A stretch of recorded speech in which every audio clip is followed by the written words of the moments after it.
ഈ തക്കാളി ചെടിയിൽ 6 തക്കാളികളാണ് ആദ്യ ബാച്ചിലുണ്ടായത്. അതിൽ ഒരെണ്ണം അവിടെ കാണാം. ബാക്കി 5 എണ്ണവും വിളവെടുപ്പ് കഴിഞ്ഞു.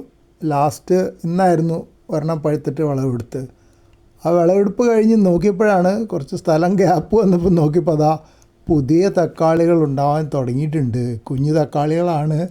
അത് ഇനി ക്രമേണ വളർന്നു വരും. അപ്പോൾ ഒരു 4-5 എണ്ണം കൂടെ എന്തായാലും ഉണ്ടാവും തോന്നുന്നുണ്ട്.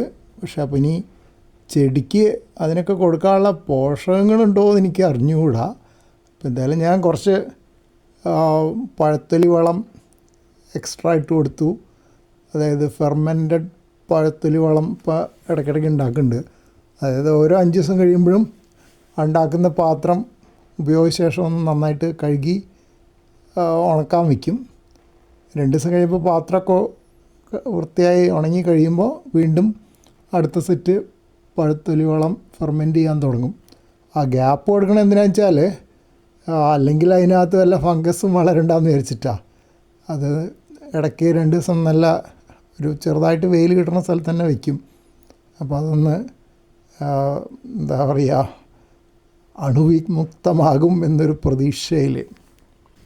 ഈ തക്കാളിക്കാണോന്നറിയില്ല, ചില ചെടികൾക്കൊക്കെ സ്യൂഡോമോണാസ് ബാക്ടീരിയ ഒക്കെ ഇട്ട് കൊടുക്കുമെന്ന് പറഞ്ഞ് കേട്ടിട്ടുണ്ട്. അത് പക്ഷേ ഇനിയിപ്പോൾ അതൊക്കെ ഇതിൻ്റെ ഇടയിൽ കൂടെ വരുന്നുണ്ടോ എന്നറിയില്ല.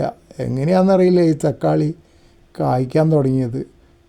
ഇതുവരെ ഇവിടെ ചെടിച്ചട്ടിയിൽ വളർന്ന തക്കാളിയൊന്നും കായ്ക്കാറുണ്ടായിരുന്നില്ല. ഇതിപ്പോൾ കായ്ച്ചു തുടങ്ങി, കുറച്ച് കായകൾ കിട്ടി. പിന്നെ ഇതപ്പോൾ വീണ്ടും തക്കാളികൾ ഉണ്ടാവാൻ തുടങ്ങിയിട്ടുണ്ട്. അതിൻ്റെ യഥാർത്ഥ കാരണം എന്താണെന്ന് എനിക്ക് പിടിയിട്ടിട്ടില്ല. ഞാനിപ്പോൾ പരീക്ഷിച്ച കാര്യങ്ങൾ ചാണകപ്പൊടി ഇട്ട് കൊടുത്തിട്ടുണ്ട്, വേപ്പ് പിണ്ണാക്ക് ഇട്ട് കൊടുത്തിട്ടുണ്ട്. പിന്നെ ഇപ്പോൾ ഈയിടെയായിട്ട് ഫെർമെൻറ്റഡ് പഴത്തൊലി വളമാണ് ഇപ്പോഴത്തെ ഫാഷൻ, അതും ചെയ്ത് കൊടുക്കുന്നുണ്ട്. അപ്പോൾ ഏതോ ഒന്ന് ക്ലിക്ക് ചെയ്തിട്ടുണ്ട്, ഏതാണെന്ന് ഇപ്പോൾ എനിക്ക് പറയാൻ പറ്റില്ല.